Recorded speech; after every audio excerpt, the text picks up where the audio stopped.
Hello hello hello. तो कैसे हाल चाल हैं आपके? आई होप आप बहुत अच्छे होंगे। और हमने जो लास्ट वीडियो में डिस्कस किया था, आपने उसको रिवाइज भी कर लिया होगा। तो चलिए एक बार हम क्विक रिवीजन लगाते हैं, उसके बाद में हम इसको डिस्कस करेंगे। तो क्विक रिवीजन में सबसे पहले एनसीईआरटी की जो ये लाइन है कि प्लेटी हैज़ ओनली सिंगल ओपनिंग, मतलब डाइजेस्टिव सिस्टम जो होता है प्लेटी का इनकम्प्लीट होता है। प्लेटी को हम चपटे भी बहुत फ्लैट वॉर्म भी बोलते हैं। तो यानी चपटे जो एनिमल्स होते हैं, फ्लैट वॉर्म्स होते हैं, प्लेटी के अंदर जो होता है इनकम्प्लीट डाइजेस्टिव सिस्टम होता है, सिंगल ओपनिंग होती है उसके जो है डाइजेस्टिव सिस्टम में। उसके बाद में ओपन टाइप सर्कुलेशन क्या होता है? ओपन टाइप सर्कुलेशन वो होता है जिसमें आर्टरीज, ब्लड वेजल्स या कैपिलरीज उसके अंदर नहीं होती हैं। जो हाइट से ब्लड सर्कुलेट होता है वो डायरेक्टली उस ब्लड के अंदर जो हम वो होते हैं, उसके ऑर्गन होते हैं, वो बाथट कर रहे होते हैं। उसके बाद में क्लोज टाइप सर्कुलेशन वो होता है जिसके अंदर आर्टरीज भी होती हैं, वेन्स भी होती हैं एंड कैपिलरीज भी होती हैं। तो उसके बाद में हम देखते हैं सिमेट्री। सिमेट्री क्या होती है? अगर हम किसी भी प्लेन से किसी भी एनिमल्स को दो इक्वल हाफ्स में डिवाइड नहीं कर सकते तो उसको हम बोलते हैं एसिमेट्रिकल। एसिमेट्रिकल होते हैं पॉरीफेरा। उसके बाद में आती है रेडियल सिमेट्री। रेडियल सिमेट्री वो होती है अगर हम किसी भी प्लेन से बॉडी को दो इक्वल हाफ्स में डिवाइड कर सकते हैं, उसको हम बोलते हैं रेडियल सिमेट्री। और रेडियल सिमेट्री हमें देखने को मिलती है सीलेंट्रेटा, टिनोफोरा और हेमिकोडेटा, इकाइनोडर्मेटा। सीलेंट्रेटा, टिनोफोरा और इकाइनोडर्मेटा में हमको देखने को मिलती है। उसके बाद में आता है बाइलेटरल सिमेट्री। बाइलेटरल सिमेट्री वो होती है कि हम किसी भी एनिमल्स को सिर्फ एक प्लेन से ही डिवाइड कर सकते हैं, तो उसको हम बोलते हैं बाइलेटरल सिमेट्री। बाइलेटरल सिमेट्री के हम एग्जांपल देखेंगे भी। उसके बाद में हमने पढ़ा था डिप्लोब्लास्टिक एंड ट्रिप्लोब्लास्टिक। डिप्लोब्लास्टिक क्या होता है?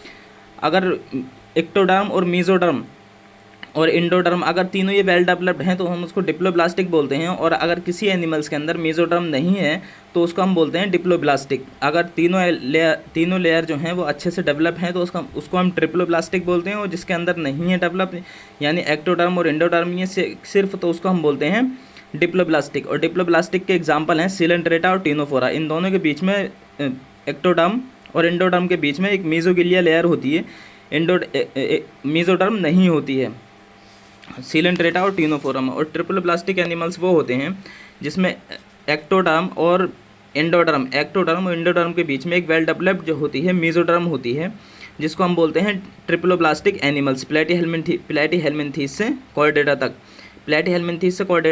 कॉर्डेटा तक के एनिमल्स जो होते हैं वो ट्रिप्लोब्लास्टिक होते हैं। और डिप्लोब्लास्टिक जो होते हैं सीलेंट्रेटा, टिनोफोरा होते हैं। पॉरीफेरा में तो कोई सीलोम देखने को मिलेगी नहीं। उसके बाद में हम देख रहे हैं coelom. The body cavity is lined by the mesoderm is called coelom. जिस बॉडी के अंदर अगर मेसोडर्म होती है उसको हम सीलोम बोलते हैं। चलिए, आई होप अगर आप इसको डिफ्रेंशिएट कर दें, देख लिया आपने, ये आ गई सीलोम हो गई, ये आ गई सूडोसीलोम। सूडोसीलोम वो होती है जिसके अंदर जो होती है मेसोडर्म पाउचेस के रूप में होती है और स्कैटर्ड होती है। पाउचेस के रूप में होती है, स्कैटर्ड होती है, मतलब वेल डेवलप्ड नहीं होती है। ये देखिए इसके अंदर जो है सीलोम है। और सूडोसीलोम जो होता है एस्केलमेंथिस का एग्जांपल है, या क्या एसिलोमेट। इसके अंदर कोई भी सीलोम देखने को नहीं मिल रही है। ये अच्छे तरीके से हमको सीलोम देखने को मिल रही है। इसको हम बोलते हैं सीलोमेट एनिमल्स, इसको बोलते हैं सूडोसीलोमेट और उसको बोलते हैं एसिलोमेट एनिमल्स। उसके बाद में हमने डिस्कस किया था सेगमेंटेशन के बारे में। सेगमेंटेशन क्या होता है कि जब बॉडी एक्सटर्नली और इंटरनली डिवाइडेड होती है सेगमेंट्स के अंदर, उसको हम बोलते हैं सेगमेंटेशन। अर्थवॉर्म के अंदर हमें देखने को मिलता है सेगमेंटेशन, एनिलिडा में भी देखने को मिलता है। उसको इस फिनोमिना को हम क्या बोलते हैं? मेटामेरिज्म। सेगमेंटेशन के फिनोमिना को हम बोलते हैं मेटामेरिज्म। उसके बाद में नोटोकॉर्ड के बारे में हमने डिस्कस किया था। उसके बाद में हमने डिस्कस किया था इस टेबल को। टेबल मैंने कहा था आपको इसी सीक्वेंस में याद करना। Porifera, Coelenterata, Ctenophora, Platyhelminthes, Aschelminthes, Annelida, Arthropoda, Mollusca, Echinodermata, Hemichordata and Chordata. अब बहुत सारे फाइलम तो ऐसे हैं केवल उनके अंदर ये फीचर ही दे रखे हैं और एक आध दो फीचर ऐड किए गए हैं। तो आप इस टेबल को यहीं से अच्छे से लर्न कर लें तो आगे हमें जो पढ़ने में बहुत आसानी हो जाएगी। सेलुलर लेवल ऑफ ऑर्गेनाइजेशन जो होता है पॉरीफेरा के अंदर ही देखने को मिलता है। और जो रेडियल सिमेट्री होती है वो सीलेंट्रेटा, टिनोफोरा और इकाइनोडर्मेटा में भी देखने को मिलती है। इकाइनोडर्मेटा में भी देखने को मिलती है रेडियल सिमेट्री, इकाइनोडर्मेटा के एडल्ट में। और बाइलेटरल सिमेट्री हमें देखने को मिलती है Platyhelminthes, Aschelminthes, Annelida, Arthropoda, Mollusca, Echinodermata, Hemichordata and Chordata. Pseudocoelomate का एग्जांपल सिर्फ एक ही है, एस्केलमिन्थीस। और true coelomate Annelida, Arthropoda, Mollusca, Echinodermata, Hemichordata and Chordata. और जो एसिलोमेट के एग्जाम्पल हैं पॉरीफेरा, सिलेंड्रेटा, टीनोफोरा। ये एसिलोमेट के एग्जाम्पल आ गए। Platyhelminthes, Porifera, Coelenterata, Ctenophora and Platyhelminthes, ये जो आ गए एसिलोमेट के एग्जाम्पल आ गए। और सीडोसिलोमेट का एग्जाम्पल है एस्केलमिंथिस, और सिलोमेट के एग्जाम्पल ये वाले आ गए। तो आप इसको, इस टेबल को अगर अच्छे से यहीं से लर्न कर लेंगे तो आपको कोई दिक्कत नहीं होगी आगे चलने में। उसके बाद में हमने पढ़ा था पॉरीफेरा। तो पॉरीफेरा जनरली मेरिन होते हैं, ओस्टिया, ऑस्कुलम और स्पॉन्जोसील इसकी कैविटी होती है। कॉइनोसाइट्स यानी कॉलर सेल होते हैं इसके अंदर, कॉइनोसाइट्स यानी कॉलर सेल होते हैं। इंटरसेलुलर डाइजेशन होता है। स्पॉन्जिन या स्पिक्यूल्स के इसके जो होती है वो बॉडी बनी हुई होती है। हर्माफ्रोडाइट होते हैं, सेक्सेस सेपरेट नहीं होते हैं। Asexually by fragmentation, sexually by gametes भी इसके अंदर बनते हैं। लार्वल जो होती है मॉर्फोलॉजिकली डिस्टिंक्ट होते हैं, मतलब इनडायरेक्ट डेवलपमेंट देखने को मिलता है। इसके एग्जांपल हैं Sycon, Scypha, Spongilla, fresh water sponge, Euspongia, bath sponge. उसके बाद में हमने नाइडेरिया को डिस्कस किया था। नाइडेरिया में जो था वो एंचोरेज एंड डिफेंस, नाइडोब्लास्ट जो होती है वो एंचोरेज एंड डिफेंस और कैप्चर ऑफ प्रे को पकड़ने का काम भी करती है। नाइडोब्लास्ट अपनी सुरक्षा भी करती है। और एक्स्ट्रा सेलुलर, इंट्रासेलुलर डाइजेशन देखने को मिलता है। और पॉरीफेरा के अंदर सिर्फ इंट्रासेलुलर देखने को मिलता है। कोरल्स होते हैं, कोरल्स में कैल्शियम कार्बोनेट की जो होती है इनकी कंपोज्ड ऑफ स्केलेटन। स्केलेटन जो होता है कैल्शियम कार्बोनेट का बना होता है। एक होता है पॉलिप और एक होता है मेड्यूसा। इसको हम पॉलिप कहते हैं, इसको मेड्यूसा कहते हैं। पॉलिप जो होता है सेक्सुअली मेड्यूसा बनाता है और मेड्यूसा सेक्सुअली पॉलिप बनाता है। पॉलिप के दो एग्जाम्पल हमको दे रखे हैं, हाइड्रा और एडम्सिया, और मेड्यूसा का एग्जाम्पल दे रखे हैं हमको ऑरेलिया एंड जेलीफिश। और मेटाजेनेसिस देखने को मिलती है, मतलब जो इन दोनों को, मतलब इससे ये भी बना सकता है और इससे ये भी बना, पॉलिप से मेड्यूसा, मेड्यूसा से पॉलिप, ये दोनों जो काम कर सकता है उसको हम बोलते हैं, उस फिनोमेना को हम बोलते हैं मेटाजेनेसिस। मेटाजेनेसिस ओवेलिया के अंदर हमको देखने को मिलती है। उसके बाद ना हमने इसके एग्जाम्पल डिस्कस कर लेने हैं। फाइसीलिया को पोर्तुगीज मैन ऑफ वॉर बोलते हैं, एडम्सिया को sea anemone, Pennatula sea pen, sea pen, Gorgonia sea fan and Meandrina brain coral. उसके बाद ना हमने डिस्कस किया था टीनोफोरा को। टीनोफोरा जो होते हैं सी वॉलनट्स होते हैं, कॉम्बजेलिस होते हैं, एक्सक्लूसिवली मैरीन होते हैं। कॉम्प्लेट्स इनके अंदर देखने को मिलती हैं। बायोल्यूमिनेसेंस प्रॉपर्टी होती है। एक्स्ट्रा सेलुलर और इंट्रा सेलुलर इनमें डाइजेशन देखने को मिलता है। लाइट एमिट करने की भी, बायोल्यूमिनेसेंस मतलब लाइट एमिट करना, इनकी प्रॉपर्टी होती है। केवल सेक्सुअल रिप्रोडक्शन इनको देखने को मिलता है। और एक्सटर्नली फर्टिलाइजेशन जो होता है एक्सटर्नल होता है, इनडायरेक्ट होता है। डेवलपमेंट इनडायरेक्ट होता है, मतलब इसमें भी लार्वल स्टेज देखने को मिलती है। प्लियूरोब्रेकिया एंड टीनोप्लाना इसके एग्जाम्पल हैं। उसके बाद में ये रहा है, ये एग्जाम्पल है इसका प्लियूरोब्रेकिया का। उसके बाद में हमने प्लेटीहेल्मिन्थेस को डिस्कस किया था। प्लेटीहेल्मिन्थेस को हम बोलते हैं डोर्सो वेंट्रली फ्लैटेंड यानी चपटे। प्लेटीहेल्मिन्थेस को बोलते हैं फ्लैटेंड बॉडी एनिमल्स, फ्लैटवॉर्म्स भी कहते हैं। एंडोपैरासाइट होते हैं, बाइलेटरली सिमेट्रिकल होते हैं, ट्रिप्लोब्लास्टिक होते हैं। ट्रिप्लोब्लास्टिक यहाँ से लेकर कॉर्डेटा तक सब ट्रिप्लोब्लास्टिक होंगे, और इससे पहले वाले दो डिप्लोब्लास्टिक। और पॉरीफेरा में तो कोई सिमेट्री देखने को मिलती नहीं है। एसिलोमेट एनिमल्स में हुक्स एंड सकर देखने को मिलते हैं। और एब्जॉर्ब न्यूट्रिएंट को एब्जॉर्ब करते हैं ये। और फ्लैम सेल्स का इनका फीचर है। Flame cells help in osmoregulation excretion में सेक्सेस आर नॉट सेपरेट, ये भी हर्माफ्रोडाइट ही होते हैं। पॉरीफेरा भी सेक्सेस में सेपरेट नहीं होते हैं और ये भी सेक्सेस में सेपरेट नहीं होते हैं। प्लेनेरिया में रिजनरेशन कैपेसिटी होती है। Taenia, tapeworm, Fasciola, liver fluke, इसके दो एग्जाम्पल दे रखे हैं। ये जो हमको टीनिया का एग्जाम्पल दे रखा है पहला वाला, दूसरा दे रखा है लिवर फ्लूक। उसके बाद में हम आज जो है डिस्कस करने वाले हैं एस्केलमिन्थेस को। एस्केलमिन्थेस क्या होते हैं? Body of the Aschelminthes is circular. इसकी बॉडी जो होती है वो सर्कुलर होती है। इन क्रॉस सेक्शन, सर्कुलर होती है क्रॉस सेक्शन में, hence the name round worm. इनको हम क्या बोलते हैं? राउंड वॉर्म कहा जाता है। जैसे हमने प्लेटीहेल्मिन्थेस को फ्लैट वॉर्म कहते हैं और एस्केलमिन्थेस को हम क्या बोलते हैं? राउंड वॉर्म कहते हैं। इसी पॉइंट पे इसके बहुत सारे क्वेश्चन प्रीवियस ईयर में पूछे गए हैं। They may be free living, aquatic and terrestrial या parasite on plants and animals. ये फ्री लिविंग भी हो सकते हैं, एक्वेटिक भी हो सकते हैं, टेरेस्ट्रियल भी हो सकते हैं और पैरासिटिक भी हो सकते हैं। काय पर? प्लांट्स पर और एनिमल्स पर भी पैरासिटिक हो सकते हैं। Round worm have body system level of organization. Yes, इनके अंदर body system level of organization देखने को मिलता है। दे आर बाइलेटरली सिमेट्रिकल, ये बाइलेटरली सिमेट्रिकल होते हैं।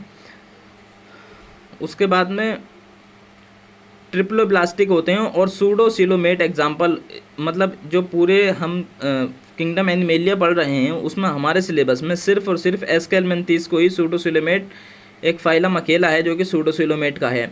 Animals elementary kanal is complete with a well developed muscular pharynx. Elementary कनाल इनकी कंप्लीट होती है और मस्कुलर फेरिंग्स भी इनके अंदर देखने को मिलते हैं। An excretory tube removes body waste. इनके जो बॉडी वेस्ट होते हैं, एक एक्सक्रीटरी ट्यूब होती है जिससे जिसकी बॉडी कैविटी जो होती है एक्सक्रीटरी पोर कहलाती है, जिसकी कैविटी को हम जो बोलते हैं इसके पोर को, किसके, एक्सक्रीटरी ट्यूब का जो पोर होता है जिसको हम बोलते हैं excretory pore. Sexes are separate. यहाँ आकर जो हम अब डिस्कस कर रहे हैं एस्केलमेंथीज को, इसमें सेक्सेस जो होते हैं वो सेपरेट होते हैं, जबकि पॉरीफेरा, प्लेटियलमिंथीज, एस्केलमेंथीज इनके अंदर सेक्सेस सेपरेट नहीं थे। और यहाँ पहली बार ऐसा हुआ है एस्केलमेंथीज में जो होते हैं सेक्सेस सेपरेट होते हैं, डायोशियस होते हैं। Males and females are distinct, मतलब इनके मेल्स और फीमेल जो होते हैं डिस्टिंक्ट होते हैं, या सेक्सेस जब सेपरेट होंगे तो इनको हम डायोशियस कहेंगे, यानी dioecious unisexual. Males and females are distinct, often females are longer than males. ये देखिए आप डायग्राम, ये फीमेल का डायग्राम दे रखा है, ये मेल का डायग्राम दे रखा है। जो फीमेल है वो ज़्यादा लंबी हैं एज़ कम्पेयर टू मेल, तो females are longer as compare to male. यहीं इस पॉइंट को उन्होंने बताया है कि females are longer than males. Fertilization is internal and development में बी डायरेक्ट और इनडायरेक्ट। इनके अंदर डेवलपमेंट डायरेक्ट भी हो सकता है और इनडायरेक्ट भी हो सकता है। इसके एग्जाम्पल हैं एस्केरिस, जिसको हम राउंड वॉर्म भी कहते हैं, वूचेरेरिया फाइलेरिया वॉर्म कहते हैं, एनसाइलोस्टोमा हुक वॉर्म भी कहते हैं। Ascaris round worm, Wuchereria filaria worm और एनसाइलोस्टोमा हुक वॉर्म। इसके बाद हम डिस्कस करते हैं एनिलिडा को। एनिलिडा दे may B aquatic, marine, fresh water. Aquatic भी हो सकते हैं, टेरेस्ट्रियल भी हो सकते हैं, फ्री लिविंग भी हो सकते हैं, एंड समटाइम्स पैरासिटिक भी हो सकते हैं। एक्वेटिक भी होते हैं, फ्री लिविंग भी होते हैं, और समटाइम्स जो होते हैं पैरासाइट भी होते हैं। They exhibit organ system level of body organization. Organ system, bilaterally symmetrical, triploblastic. ये 2-3 पॉइंट्स ऐसे हैं जो हमें एनसीईआरटी की जो सबसे पहले वाली टेबल है जो इन्होंने चार्ट बनाकर दे रखा है वहाँ से याद कर लेना बहुत ज़रूरी है, क्योंकि अगर हम हर फाइलम में याद करेंगे तो हमारा याद करना बहुत मुश्किल हो जाएगा। अगर वहाँ से याद कर लिया तो कंपेयर करके याद बहुत जल्दी हो जाएगा। दे आर ट्रिप्लोब्लास्टिक और मेटामेरिकली सेगमेंटेड होते हैं। मेटामेरिकली अभी हमने डिस्कस किया था, मेटामेरिकली किसे कहते हैं, एंड सीलोमेट एनिमल्स, और जो होते हैं ये सीलोमेट एनिमल्स होते हैं। The body surface is distinctly marked out into segments और metamers, hence the phylum name Annelida. Segments जिनकी बॉडी सेगमेंट्स के अंदर डिवाइड होती है उनको सेगमेंट्स को मेटामर्स कहते हैं। इस फिनोमेना को हम बोलते हैं मेटामेरिकली सेगमेंटेड होते हैं। द फाइलम नेम एनिलिडा, इसलिए हम इसको लैटिन इसका एन्युलस का मतलब होता है लिटिल रिंग, तो एनिलिडा का मतलब होता है छोटी रिंग से मिलकर बना हुआ होता है। The possess longitudinal and circular muscles which help in locomotion. बहुत ज़्यादा इंपॉर्टेंट फीचर है। They possess longitudinal and circular muscles which help in locomotion, जो कि लोकोमोशन में हेल्प करती हैं। लॉन्गिट्यूडिनल भी होती हैं और सर्कुलर मसल्स भी होती हैं एनिलिडा में, जो कि हेल्प करती हैं लोकोमोशन में। Aquatic Annelida like Nereis पजेज lateral appendages parapodia which help in swimming. Aquatic animals होते हैं इनके जो नेरीज, इसका एग्जांपल हमने देखने को मिलता है नेरीज के अंदर क्या देखने को मिलती हैं, लेटरल अपेंडेजेस देखने को मिलते हैं, जिसको हम पैरापोडिया के नाम से जानते हैं, जो कि स्विमिंग में हेल्प करते हैं। अब ये डायरेक्ट क्वेश्चन बनेगा, नेरीज के अंदर पैरापोडिया किस में देखने को मिलते हैं, नेरीज में। नेरीज जो होती है एक्वेटिक होती है। लेटरल अपेंडेजेस होते हैं जिनको हम पैरापोडिया कहते हैं, जो किस में हेल्प करते हैं, स्विमिंग में हेल्प करते हैं। A close type circulation present होता है इनके अंदर जो होता है क्लोज टाइप का सर्कुलेशन होता है। अभी तक जितने भी हमने फाइलम पढ़े हैं उनके अंदर किसी में भी क्लोज टाइप का सर्कुलेशन नहीं देखने को मिला है, सभी में जो होता है ओपन टाइप का सर्कुलेशन ही देखने को मिलता है। लेकिन जो एनिलिडा होते हैं इनमें क्लोज टाइप का सर्कुलेशन देखने को मिलता है। एनिलिडा यानी नेफ्रिडिया जो होते हैं, सिंगुलर जो होता है इसका nephridium, help in osmoregulation and excretion. Nephridia एक स्ट्रक्चर होती है जो कि ऑस्मोरेगुलेशन एंड एक्सक्रीशन में हेल्प करती है। प्लेटीहेल्मिन्थेस के अंदर यानी चेप्टे जो होते हैं उनके अंदर फ्लैम सेल्स होती है जो कि हेल्प करती है रेगुलेशन में, और नेफ्रिडिया जो होती है वो एनिलिडा के अंदर होती है जो कि ऑस्मोरेगुलेशन और एक्सक्रीशन में हेल्प करती है। Neural system consist of paired ganglia, इनके अंदर पेयर्ड जो होते हैं गैंग्लिया देखने को मिलते हैं। Connected by lateral nerves to a double ventral nerve cord. Nereis an aquatic form is dioecious but earthworm and leeches are monoecious. Nereis जो होती है डायोइशियस होती है, एंड जो अर्थवॉर्म और लीचेस जो होते हैं वो मोनोइशियस होते हैं। एक तो नेरीज जो होती है वो डायोइशियस होती है और अर्थवॉर्म और लीचेस जो होते हैं वो मोनोइशियस होते हैं। Reproduction is sexual, sexual reproduction देखने को मिलता है। क्या हमने टीनोफोरा में देखा था?